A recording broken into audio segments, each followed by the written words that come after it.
hilalnya, tanggal masuknya, bisa seorang berbicara dengan Tuhan. Saya sudah nelpon Allah. Nah ini kasus realita. Mohon maaf Pak, kita bukan ingin menjelekkan, bukan, tapi kita ingin ambil pelajaran dari situ. Apa pelajarannya Pak? Bayangkan pengikutnya lebih dari 1.000 Pak. Mungkinkah mereka berbicara dengan Allah melalui telepon? Dan ini tidak masuk akal. Orang-orang akan berbondong-bondong ingin mempelajari bahasa Suryani, yang mohon maaf ternyata dalam bahasa itu, kata kawan saya, kebetulan kawan saya salah satu pernah mempelajari bahasa jin, dalam tulisan-tulisan itu Bapak Ibu, mantra, bahasa mantra, dan hampir serupa. Saya tidak mengatakan itu sama, tapi hampir serupa dengan simbol-simbol itu. Dan ini berbahaya Pak. Ketika engkau ditanya oleh Allah, sebut man rabbuka gufran, tersebut nama langsung Pak. Ini berbahaya Pak. Kalau kita tak punya akidah yang kuat, berbahaya.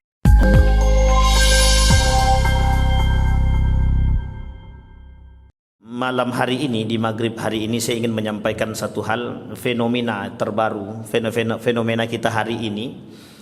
Dan ini unik. Saya ingin angkat satu cerita di dalam kitabnya Syekh Hasim Al-Asy'ari, dalam kitab Risalah Ahlus Sunnah wal Jamaah itu. Beliau menuliskan dalam kitab beliau itu, tapi ini mudah-mudahan tidak ada yang tersinggung ya Pak, karena ini beliau yang menuliskan, saya cuma membacakan. Kata beliau, penjelasan tentang orang-orang bayan tamasuk ahli Jawa, orang-orang Jawa yang berpegang teguh bimadhabi ahli sunnah wal jamaah, yang berpegang teguh pada madhabnya ahlus sunnah wal jamaah. Wa bayanu ibtida'i zuhuril bid'ah wa intisyariha fi ardi Jawa. Tetapi kata beliau, mesti ada sebagian lagi nanti yang juga tersebar di tanah Jawa tersebut, golongan-golongan ahlul bid'ah, dan mudah tersebar kata beliau. Kemudian wa bayanu anwa'il mubtadi'ina al-mawjudina fi hadza zaman. Dan beliau menjelaskan dalam kitab ini ada golongan-golongan yang dulu nggak pernah ada, tapi sekarang itu ada di zaman-zaman sekarang ini. Nah, ini yang unik ini Pak. Jadi kasus-kasus terbaru itu yang kita bisa lihat. Nanti kita coba tengok, kita coba lihat bagaimana Nabi mengatakan dalam hadisnya tentang firqah-firqah tersebut. Sekira kita sudah banyak mendengar tentang nanti umatku kata Nabi akan terpecah menjadi 73 golongan ya. Baik. Dalam hadis baginda Nabi Muhammad SAW kata Nabi, yang pertama nanti orang-orang Yahudi itu terpecah menjadi 71 golongan. Kemudian selanjutnya Nasrani itu terpecah menjadi 72 golongan. Tetapi kemudian ada namanya umatku kata Nabi akan terpecah menjadi 73 golongan. Wah, itu banyak. Tapi kata Nabi semuanya itu masuk neraka. Wa kulluhum finnar kata Nabi. Semua mereka masuk neraka illa ahlus sunnah wal jamaah. Kecuali ahlus sunnah wal jamaah. Sekarang yang mengaku ahlus sunnah wal jamaah itu banyak. Yang mengaku ahlus sunnah wal jamaah itu banyak. Syekh Hasim Al-Asy'ari menuliskan dalam kitab beliau ini unik. Kata beliau, yang disebut dengan ahlus sunnah wal jamaah itu orang yang masih berpegang teguh kepada akidah yang benar. Artinya begini, rukun imannya betul, rukun Islamnya benar. Rukun Islamnya berapa Pak? Rukun Islam kita ada berapa? Harusnya 5. Tapi ada yang kemudian menganggap rukun Islam itu nambah 1. Kita ambil contoh ya Pak ya, Syiah. Kelompok Syiah itu menganggap bahwa Ali itu imam mereka. Artinya panggilannya Imam Ali radhiyallahu an karramallahu wajhah gitu. Dan bagi mereka itu cukup. Artinya begini, ketika mereka azan, orang Syiah itu azan, itu boleh dilihat di Irak atau di Iran atau di beberapa daerah yang memang kuat kesyiahannya, itu mereka katakan asyhadu an la ilaha illallah wa asyhadu anna muhammadar rasulullah. Asyhadu anna Muhammad Rasulullah. Kemudian ada asyhadu anna Aliyya. Nah, itu juga ada. Anna Aliyya. Kemudian Ali itu dipanggil karramallahu wajhah. Allah muliakan wajahnya itu. Jadi barang siapa yang melihat wajah Ali maka dia dimuliakan. Barang siapa yang melihat wajah keturunan Ali dan keluarganya juga dimuliakan. Wah, ini kelompok Syiah begitu. Dan Syiah ini banyak golongannya, Pak. Kalau bahasanya guru saya begini, Syiah reinkarnasi itu. Apalagi sekarang ini banyak, Pak. Syiah itu banyak. Bahkan Syiah itu ada yang nggak mau menganggap dirinya itu Islam itu ada. Dia Syiah, harusnya kan Syiah itu ada juga dari golongan Islam gitu. Tapi mereka nggak mau dipanggil Islam itu ada. Kami Syiah bukan Muslim, bukan Islam, tapi kami Syiah. Dan itu gerakan yang paling berat, Bapak Ibu. Kapan-kapan lain waktu kita coba kaji Syiah itu sampai sudah reinkarnasi. Reinkarnasi itu bukan lagi Syiah dalam kategori Syiah yang sekarang, yang dulu mereka percaya kepada Imam 12, menjelek-jelekkan para sahabat. Itu kemudian mereka disalahkan. Oke, kata mereka tidak ada masalah. Tapi kemudian mereka berubah menjadi yang lebih parah, Pak.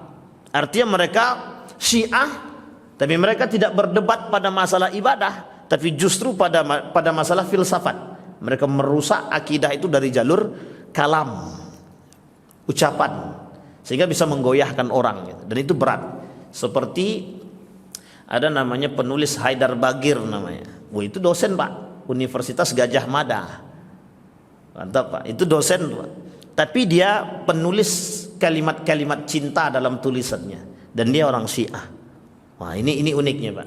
Jadi banyak perubahan-perubahan. Nah, kata Syekh Hasyim Al-As'ari, dia menukil daripada perkataan baginda Nabi Muhammad sallallahu alaihi wasallam. Kata beliau, sayakunu fi akhir zaman atau sayakunu fi akhir ummati. Kelak di akhir zaman, kata beliau, kata Nabi dalam riwayatnya itu, unasun yuhaddisunakum. Nanti kalian akan mendapatkan manusia yang berbicara, yuhadditsunakum ma antum lam tasma'uhu. Ma lam tasma'u antum wala aba. Yang kalian, nenek moyang kalian tidak pernah berbicara tentang itu. Tidak pernah kita berbicara tentang itu. Nenek moyangnya nggak pernah berbicara, orang-orang tuanya nggak pernah berbicara tentang demikian. Tapi kita pernah akan mendengarkan itu. Fa iyyakum wa iyyahum. Maka olehmu tinggalkanlah mereka. Kita ambil contoh. Ini ada fenomena baru. Ketika ada orang yang berbicara, dia bisa berbicara dengan Tuhan, baik lewat HP ataupun apapun itu mesti tidak masuk di akal tuh, Pak. Ini kalau kita belajar dengan akal sehat. Artinya apa? Komunikasi dengan Allah itu dalam bahasa lain adalah salat, betul.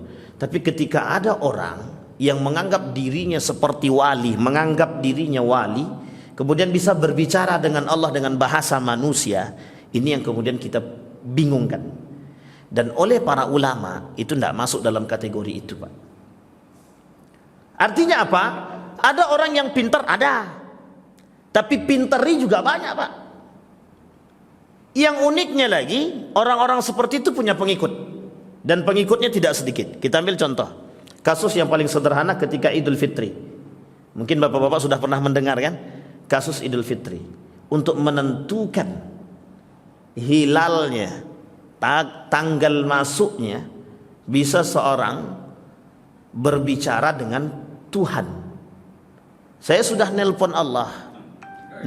Nah, ini kasus realita. Mohon maaf, Pak, kita bukan ingin menjelekkan, bukan, tapi kita ingin ambil pelajaran dari situ. Apa pelajarannya, Pak? Betapa pentingnya agama, betapa pentingnya akal, betapa pentingnya akidah untuk memahami itu, dan betapa pentingnya keimanan. Bayangkan pengikutnya lebih dari 1.000, Pak. Yang percaya lebih dari 1.000. Artinya, mohon maaf, orang yang mengerti agama dan ketika dibalut dengan kepentingan, atau mohon maaf ketika mereka bermain dengan syaitan misalkan, bisa saja mereka melakukan perbuatan yang tidak kita fikirkan. Mungkinkah mereka berbicara dengan Allah melalui telepon? Dan ini tidak masuk akal. Kalaupun ada wali dan dia mendapatkan kelebihan, dalam bahasa lain karamah, seorang wali yang mendapatkan karamah, dia tidak akan berbicara kepada manusia manapun tentang karamah. Itu tidak akan mungkin, Pak. Kalau ada wali dan dia berbicara tentang karomahnya kepada manusia, kepada orang banyak, kepada khalayak banyak, itu mesti bukan wali itu, Pak. Karena wali tidak akan berbicara tentang itu. Orang yang mendapatkan kelebihan dari Allah itu tidak akan pernah. Nabi diberikan mukjizat, tak pernah mengatakan kepada manusia bahwa dia punya mukjizat lebih. Dia hanya katakan kepada manusia, ikutlah apa yang diikuti. Dan kemudian dia bisa menampakkan kelebihan sebatas ketika mereka tidak percaya dengan Tuhannya. Tapi setelah itu mereka nggak bisa gunakan, Pak. Nggak bisa gunakan. Kenapa? Karena itu hanya diperuntukkan ketika mereka ingin mendatangkan atau mengajak orang lain untuk percaya kepada Allah. Maka bahasa Nabi betul. Malam tasma'u antum wala aba. Kelak kalian akan mendengar sesuatu yang kalian nggak pernah dengar. Bahkan orang tua kalian zaman dulu nggak pernah mendengar. Bahkan kakek-kakek kalian pun nggak pernah mendengar. Kita ambil contoh yang lain, yang lagi viral. Mungkin Bapak Ibu sudah paham. Bahasa Suryani yang berbicara dengan malaikat. Kita tidak mau berbicara pada konteks orangnya, Pak. Tapi kita berbicara pada konteks keimanan. Kita berbicara pada konteks akidah. Kita coba tengok. Said Hawa, seorang ulama besar, menuliskan dalam kitab yang pernah kita jelaskan di sini 20 tanda yang bisa membatalkan syahadat. Artinya apa? Ketika ada orang-orang yang bisa mengatakan bahwa dirinya memiliki kelebihan, tapi kemudian dengan kelebihannya itu orang lain tergait, orang lain percaya dengan bahasa dia, bahkan melebihi kepercayaannya kepada orang tersebut dengan kelebihan yang dia miliki, kemudian bisa merusak akidah. Mohon maaf, kita ambil contoh begini. Ada satu orang manusia yang punya kelebihan, yang diberikan kelebihan. Tapi dengan kelebihan tersebut ada orang yang menjadi pengikutnya dan lebih percaya kepada bahasa orang tersebut ketimbang bahasa Allah, maka itu kemudian keluar daripada jalur yang sesungguhnya, Pak. Artinya apa? Sudah merusak akidah dia. Dia sudah merusak syahadat dia, Pak. Bahkan lebih parah lagi, bisa-bisa terjerumus dalam kekufuran. Seperti bisa berbicara dengan bahasa malaikat, bisa berbicara dengan bahasa hewan, bisa berbicara dengan bahasa hujan, bisa berbicara dengan bahasa alam kubur.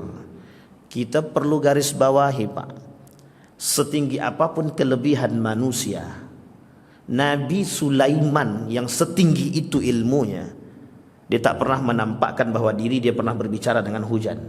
Dia tak pernah menampakkan dirinya berbicara dengan malaikat. Dia tak pernah nampakkan dirinya berbicara lebih daripada itu. Adakah manusia yang lebih daripada Nabi? Itu pertanyaan kita, Pak. Dan itu apa yang dikatakan oleh Nabi. Masalahnya bukan itu. Kalau kita sehari ini abai dengan kondisi seperti ini, abai. Kita abaikan dengan kondisi kita seperti ini, mohon maaf, pengikutnya banyak, Pak. Pengikutnya banyak. Mulai sedikit demi sedikit pengikutnya bertambah. Pertanyaannya adalah, kemana para ulama, kemana para asatid yang selalu memberikan pencerahan kepada masyarakat, yang mohon maaf ketika bahasa itu muncul dengan kelebihan, kita tergeser, Pak, sedikit demi sedikit. Orang-orang akan berbondong-bondong ingin mempelajari bahasa Suryani, yang mohon maaf ternyata dalam bahasa itu, kata kawan saya, kebetulan kawan saya salah satu pernah mempelajari bahasa jin, dalam tulisan-tulisan itu, Bapak Ibu, mantra, bahasa mantra, dan hampir serupa. Hampir serupa, Pak. Saya tidak mengatakan itu sama, tapi hampir serupa dengan simbol-simbol itu. Dan ini berbahaya, Pak. Bukan tidak ada pengikutnya. Bahkan mereka berani mengatakan, ketika engkau ditanya oleh Allah, sebut man rabbuka gufran. Tersebut nama langsung, Pak. Ini berbahaya, Pak. Kalau kita tak punya akidah yang kuat, berbahaya. Kita diajarkan dalam agama kita, man rabbuka, jawaban kita siapa? Tidak mungkin manusia yang kita jawab, Pak. Ketika kita jawab man nabiyuka, masa manusia kita jawab? Dan ini lucu. Pernah terjadi? Pernah. Sahabat Nabi. Tapi cerita itu tidak pernah Nabi ceritakan kepada sahabat untuk diambil kelebihan seperti itu, tidak. Nuaim, sahabat Nabi, yang ditanya oleh malaikat, apa jawaban dia? Ingat, Nabi masih di atas. Ketika Nuaim ditanya oleh malaikat, man nabiyuka, jawaban Nuaim sederhana, Pak. Nabi sedang berada di atas. Jangan keras-keras, kata dia. beliau sedang ada di atas. Dan ini sahabat Nabi, dan dia tidak mengatakan dengan bahasa Nabi, tapi Nabi menyaksikan itu. Hadisnya sahih. Tapi bukan berarti apa yang dilakukan oleh Nabi itu dilakukan oleh manusia. Kelebihan ini hanya dimiliki oleh Nabi dan bukan manusia. Artinya ketika kita percaya dengan kondisi seperti ini mengabadi. Apa dampak daripada perbuatan demikian? Dampaknya Pak, mohon maaf, dampaknya itu besar Pak, besar. Bayangkan saat ini kita sedang diperlihatkan dengan hal-hal yang sederhana tapi menyesatkan. Pada masa Luqman Saifuddin, ini saya jelaskan kepada Bapak Ibu semua. Pada masa Luqman Saifuddin, Luqmanul Hakim menjadi menteri agama. Ada satu agama yang diresmikan. Nama agamanya Bahai. Bapak Ibu tahu agama Bahai? Saya tidak tahu itu 2019 apa 2018, saya lupa. Yang jelas beliau ketika itu masih menteri agama dan beliau meresmikan satu agama yang disebut dengan Bahai dan beliau menghadiri itu. Itu agama baru Pak, yang dimasukkan dalam urutan agama. Jadi berapa agama kita sekarang? Islam, Buddha, Hindu, Kristen, Konghucu, ada 5. Bahai jadi 6. Belum lagi Kristen terbagi 2. Ada Protestan, ada Katolik. Sampai sini paham Pak ya? Semakin hari semakin banyak Pak. Kita dulu muncul nabi palsu di India. Muncul orang-orang yang mengaku Tuhan di Banyuwangi. Muncul orang-orang yang mengaku malaikat. Muncul orang-orang yang kemudian mengaku nabi. Rata-rata Pak di Jawa. Rata-rata di Jawa. Sehingga mohon maaf ketika Syekh Hasyim Al-Asy'ari menjelaskan tentang munculnya ahlul mubtadi'in fi ahli Jawa, akan muncul golongan-golongan, kebanyakan muncul golongan-golongan itu di daerah Jawa, kata beliau dalam kitabnya Risalah Ahlus Sunnah wal Jamaah.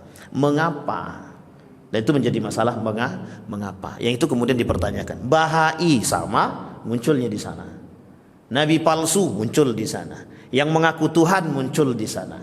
Orang yang bisa menggandakan duit percaya. Bahkan seorang profesor pun bergelar profesor bisa percaya dengan seorang pemuda yang bisa menggandakan duit. Coba bayangkan akidah Pak. Akidah kita dirusak sedemikian rupa. Jadi tak salah. Dan itu mohon maaf kita masih melihat itu di konteks Jawa. Bayangkan orang-orang yang kemudian dengan bahasa ponari. Coba lihat ponari Pak. Batu yang dianggap bisa menyembuhkan manusia. Bapak tahu yang antri berapa banyak manusianya yang antri.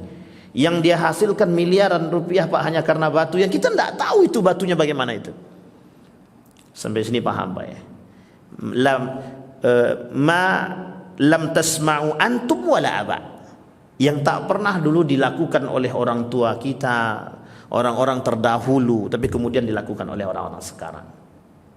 Zaman dulu nyembah patung, oke. Nyembah matahari, oke. Nyembah bulan atau bintang atau matahari, iya. Kemudian memberikan makan sesajen, iya. Zaman dahulu. Tapi sekarang lebih daripada itu. Bahkan muncul Fir'aun baru yang menganggap dirinya Tuhan. Sehingga mohon maaf Bapak Ibu, nabi palsu pada masa Nabi sudah selesai, sudah ada. Jadi jangan kaget kalau sekarang itu bermunculan golongan-golongan yang memang menyesatkan. Jangan kaget. Kenapa kita nggak kaget? Masa Nabi masih hidup, di akhir hayat Nabi muncul nabi palsu. Musailam al-Kadzab, ada seorang wanita, kemudian laki-laki, 2 laki-laki 1 perempuan. Dan itu nabi palsu. Bahkan tugas ketika itu tugas tugas Abu Bakrin Siddiq terputus. Ketika itu ingin menuliskan mushaf Abu Bakar. Ingin menuliskan meneruskan ide yang diberikan oleh Umar bin Khattab tentang penulisan Al-Qur'an, pengumpulan Al-Qur'an. Terputus. Karena apa? Ada tugas yang lain. Bayangkan Pak, ketika Nabi meninggal dunia, itu setengah ahlu Makkah, hampir setengah dari ahlul Makkah itu keluar daripada Islam, murtad Pak. Nabi masih ada, jasadnya masih ada. Orangnya sudah meninggal, tapi jasadnya masih ada. Setengah berita itu sampai di Mekah, hampir setengah orang Mekah kemudian murtad. Di Madinah, Nabi, mereka menyaksikan hidup Nabi, Nabi meninggal. Betapa gembiranya orang-orang yang munafik, orang-orang Yahudi, orang-orang munafik itu, mereka ajak orang-orang mereka yang terdahulu untuk keluar daripada Islam. Murtad. Irtadda an dinihi. Maka ketika itu Bapak Ibu sekalian yang berbahagia, Abu Bakar punya kerjaan ketika itu, punya pekerjaan yang besar. Yang pertama ketika itu menumpas nabi palsu. Yang ketika itu ada 3 orang yang ditumpas oleh Abu Bakar. Yang kedua ketika itu menumpas para orang-orang yang murtad ketika itu. Makanya mohon maaf, hadis Nabi itu zahir Pak, jelas. Kalau ada orang yang murtad, darahnya itu halal Pak. Tapi ini jangan dipahami sepihak Pak. Dalam konteks agama, darahnya itu halal Pak. Orang yang murtad. Dulu ada pemain film Sang Pencerah, yang menjadi pemainnya itu dia melakoni Kiai Haji Ahmad Dahlan, Sang Pencerah Muhammadiyah. Selesai dari main itu Pak, keluar dia daripada Islam, murtad dia. Pernah dengar namanya Pak? Siapa namanya? Siapa? Jangan lama-lama mikirnya, saya pun lupa. Siapa Pak namanya Pak? Keluar dari Islam. Padahal dia apa? Pemeran utama. Yang dia perankan siapa? Sang Pencerah, Kiai Haji Ahmad Dahlan. Ini masalah akidah yang ingin saya sampaikan. Betapa mudahnya manusia merubah akidahnya. Apalagi ketika mereka memiliki kelompok. Yang individu saja begitu Pak. Apalagi ketika mereka memiliki kelompok. Dan apalagi ketika penguasanya, pemimpin kelompok tersebut memiliki kelebihan, mohon maaf, yang memang bisa jadi mereka ada yang bermain dengan jin, ada yang bermain dengan syaitan. Tak salah ketika mereka mengatakan diri mereka Tuhan atau Nabi. Sehingga dengan bahasa mereka, orang-orang yang tidak memiliki iman yang kuat bisa percaya. Bisa percaya. Apa masalah? Masalahnya adalah doktrin yang mereka berikan. Itulah kelemahan kita hari ini Pak. Kelemahan kita hari ini.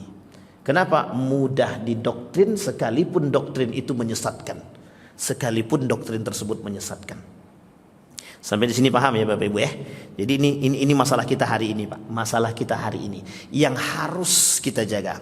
Nah, kemudian tak salah ketika itu kemudian berbicara Nabi dalam hadisnya, dalam riwayat yang lain kata Nabi, yakunu fi akhir zaman dajjaluna kadzabun. Akan muncul orang-orang yang menyerupai Dajjal. Dia tidak Dajjal, tapi manusia menyerupai Dajjal dengan kalimat dusta.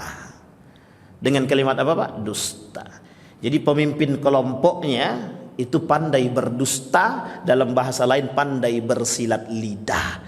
Jadi kuncinya apa? Bagaimana membuat orang percaya dengan omongannya. Ini dulu terjadi Pak. Dulu terjadi, memang masih di tanah Jawa. Apa yang ingin saya sampaikan? Dulu ada kelompok, ada aliran baru tentang Islam. Tapi mereka sholat harus telanjang, tanpa sehelai benang pun. Heboh nih Pak. Dan kami mendengarkan cerita itu langsung. Bahkan hampir dibawa ke tempat tersebut Pak. Beribadah tapi tidak menggunakan sehelai benang pun. Dan mereka harus beribadah suami dan istri di kamar. Tapi sholat. Ibadahnya itu sholat, tapi tidak pakai, tanpa baju sehelai pun. Dan itu aliran dari, cuma yang saya unikkan lagi, kok ada pengikutnya gitu. Kita di Sumatera ini sudah jelas-jelas alirannya pun susah ngajak orang. Kita ambil contoh sekarang, masjid nih lah. Tahu saja jauh-jauh, setiap masjid di Pekanbaru nih. Kan begitu Pak. Sudah jelas alirannya, jelas imamnya, jelas ibadahnya, sholatnya jelas, puasanya jelas, itu pun susah. Dan mengapa di sana begitu mudah? Yang mohon maaf tidak keluar dari nalar, tidak bisa diterima oleh nalar kita gitu.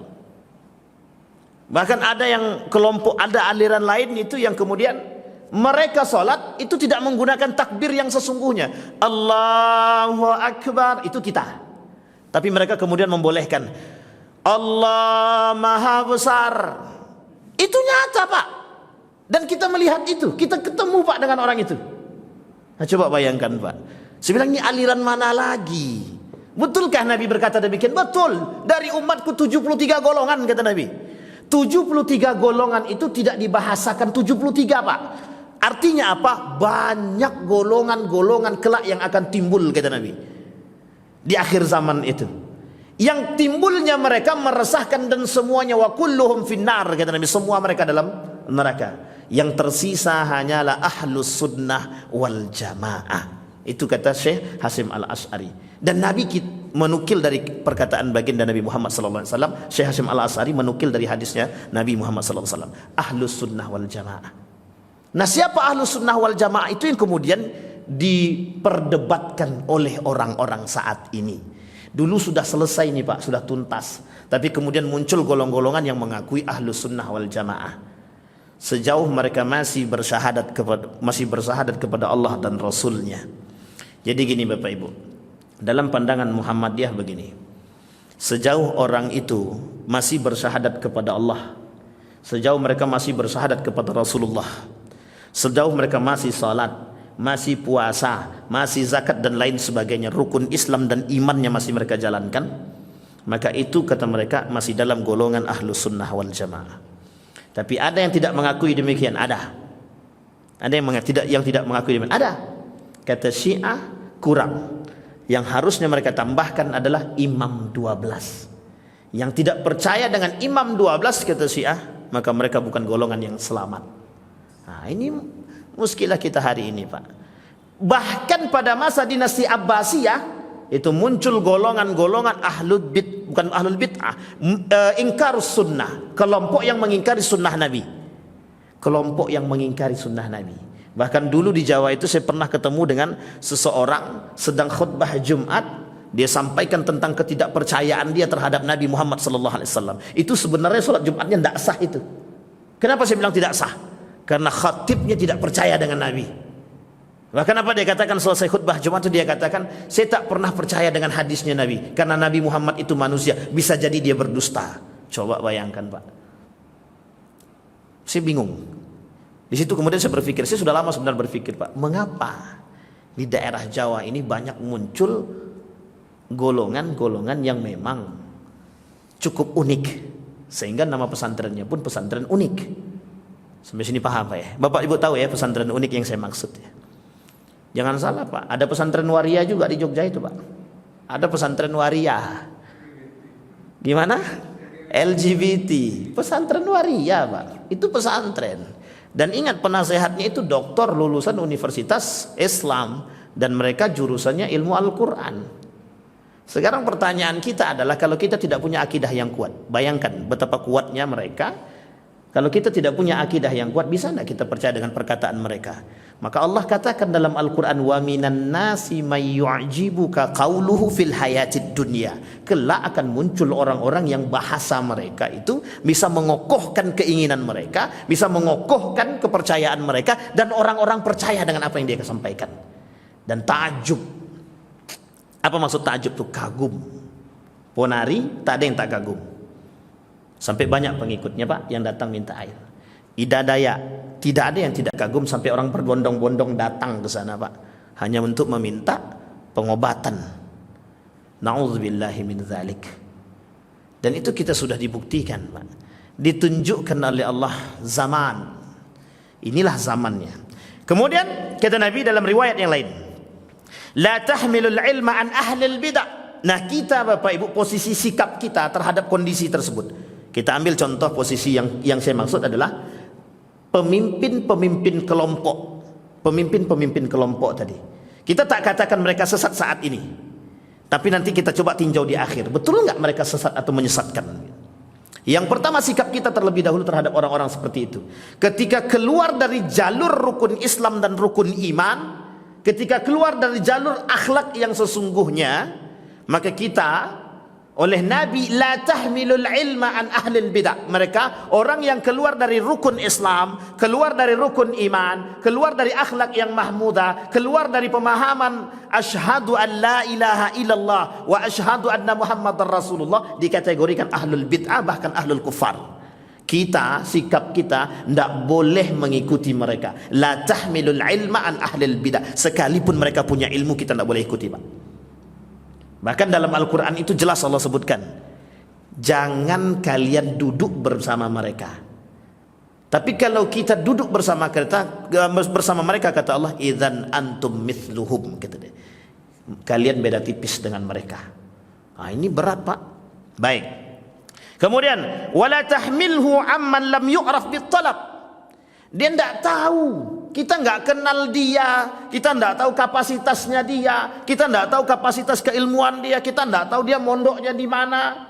Kok tiba-tiba bisa muncul satu gerakan golongan dan orang-orang percaya dengan apa yang dia sampaikan, mampu berbicara dengan A, B, C, D dan lain sebagainya, sampai dia tidak takut dengan mungkar nangkir. Wah, ini kan berat, Pak. Kalau aku dihukum, aku sampaikan. Nah, ini kan berat. Sehingga bisa melegitimasi. Jadi kalau bapak-bapak mati, tinggal sebut nama dia, bisa bisa dikasih sertifikasi, Pak. Jadi tak jadi dihukum sama malaikat, tak jadi dapat azab. Berarti ketika dia mengatakan demikian, mohon maaf, jangan tersinggung. Ketika dia mengatakan demikian, berarti dia sedang menganggap dirinya sama hebatnya dengan Nabi Muhammad sallallahu alaihi wasallam. Coba bayangkan, Pak. Bisa mengatakan demikian berarti sama hebatnya dengan Nabi Muhammad sallallahu alaihi wasallam. Wala amman yakdzib fi haditsin nas wa in kana la yakdzibu fi hadisi Rasulillah sallallahu alaihi wasallam. Wala amman yakdzib, dan jangan kalian mengambil dari orang-orang yang membacakan hadis Nabi pada hakikatnya yang dia sampaikan bukan hadis Nabi, atau hadis palsu yang dia sebut dengan hadis Nabi. Wah, ini banyak kalau ini. Kalau ini banyak, Pak.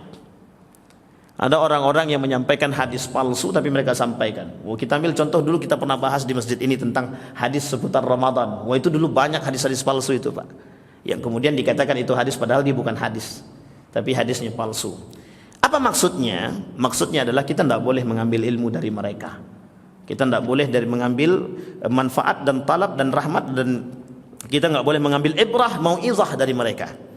Kemudian wa in kana la yakdzib, kalau mereka tidak berbohong dari hadis atau penyampaian mereka tentang hadis Nabi, mereka tidak berbohong, tapi mereka berbohong secara sikap dan perbuatan, kita juga nggak boleh, Pak. Tidak boleh ngambil ilmu dari mereka. Nah, ini berat nih, Pak. Jadi penyebab sebenarnya begini, mengapa mereka bisa melakukan penyimpangan? Jadi kenapa orang-orang bisa melakukan penyimpangan? Yang pertama, penyebabnya, Pak, mereka sudah menganggap diri mereka hebat. Orang-orang yang diberikan ilmu, tapi mereka merasa hebat dengan keilmuan mereka, sehingga mereka terjerumus dalam penyakit sombong yang dikatakan oleh Nabi tadi, dajjaluna kadzabun. Kenapa Fir'aun mengaku diri dia Tuhan? Karena dia ingin merasa, karena dia merasa diri dia lebih daripada yang lain.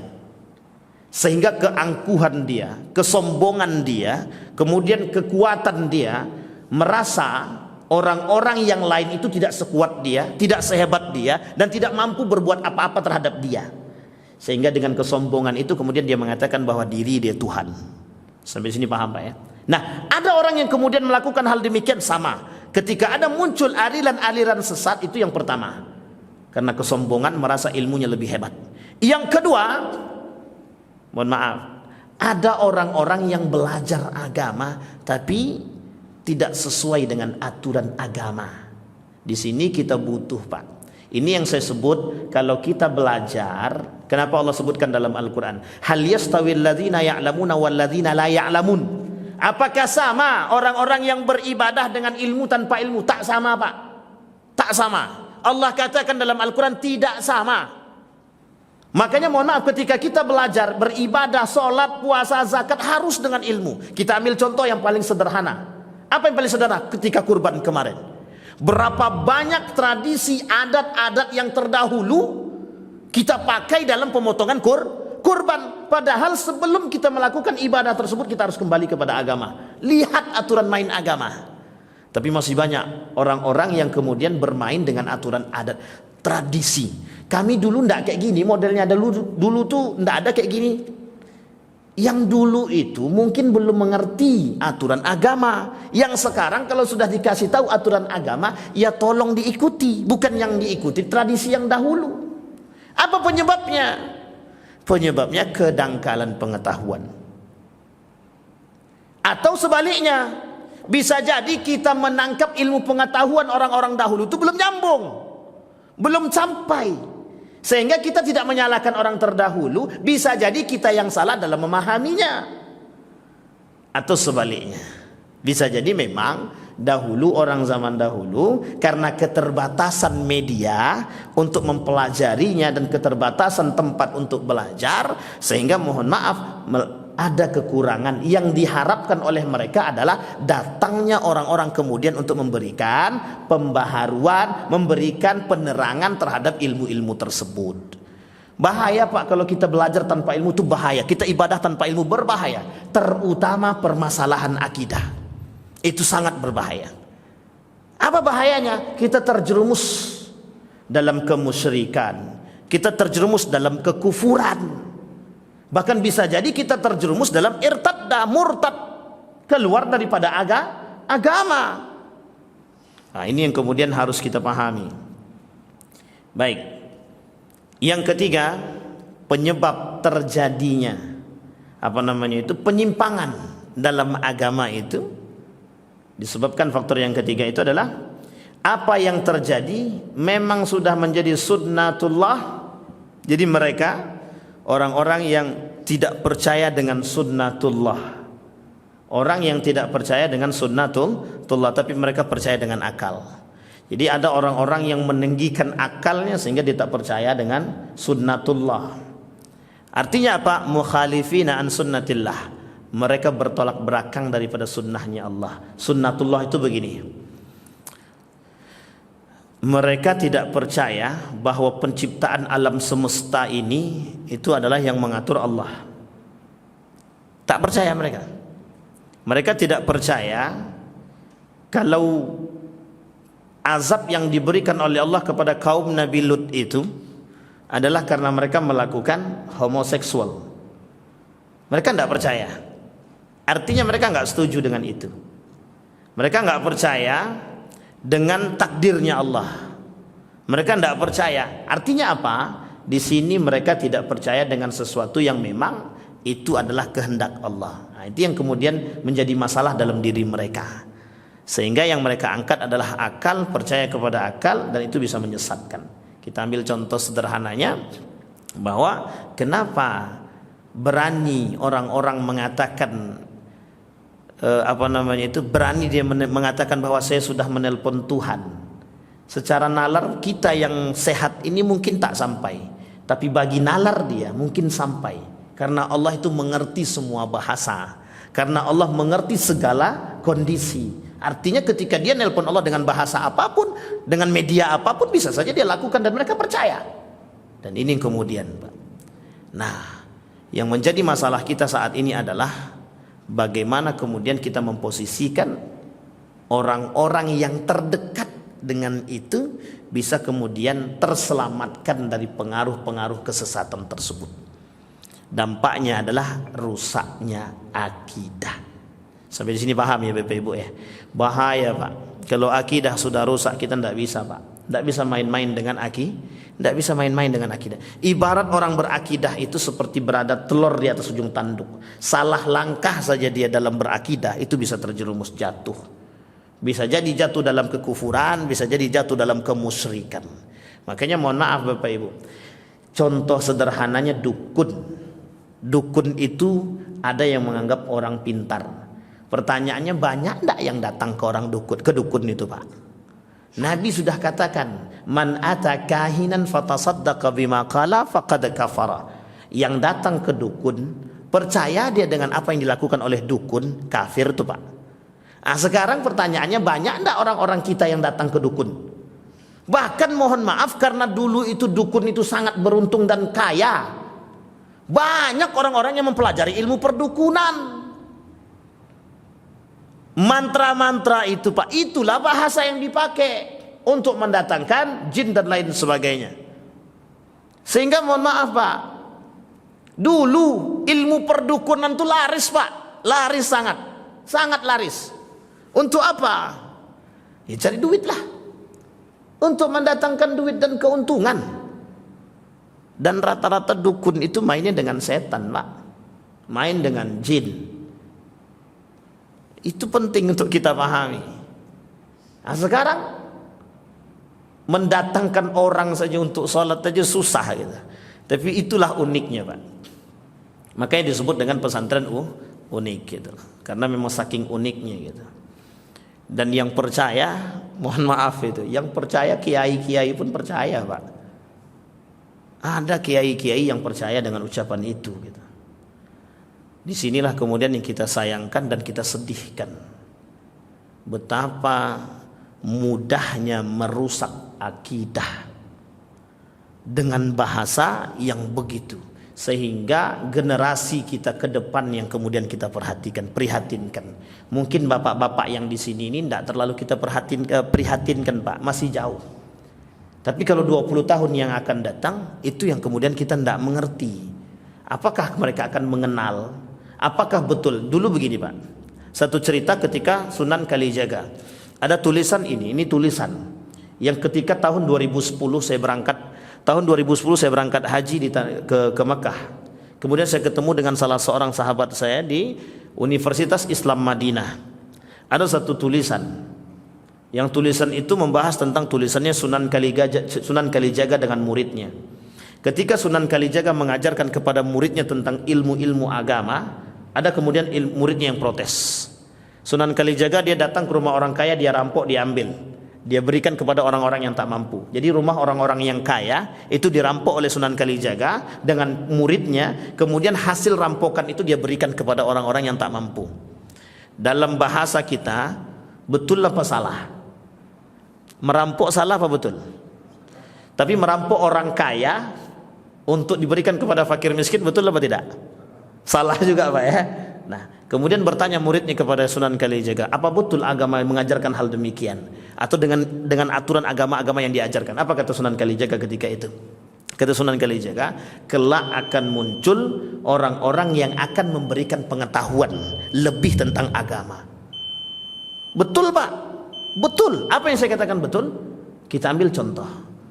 Dulu kenduri itu Pak, pemahaman kenduri itu di tanah Jawa itu tidak semudah memahami kenduri seperti yang ada di tempat kita. Ketika menyajikan makanan itu Pak, kenapa susunan kuehnya itu berbagai macam model, dan itu ada bentuknya dan ada filsafatnya Pak, ada filosofinya Pak. Kenapa minumannya harus teh panas, itu ada filosofinya yang dibuat oleh mereka zaman dahulu.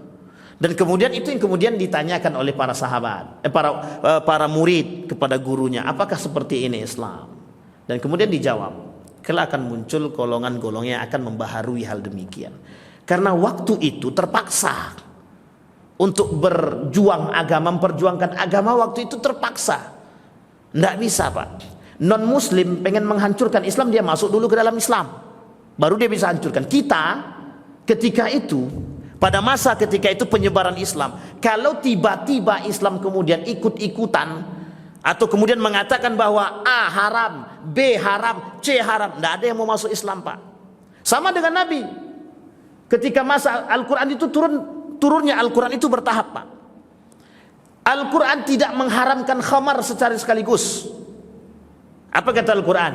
La taqrabus shalah wa antum sukara. Ente nggak usah dekati solat kalau lagi mabuk. Nanya sahabat kepada Nabi, berarti setelah solat kami boleh mabuk? Nabi tak jawab. Artinya apa?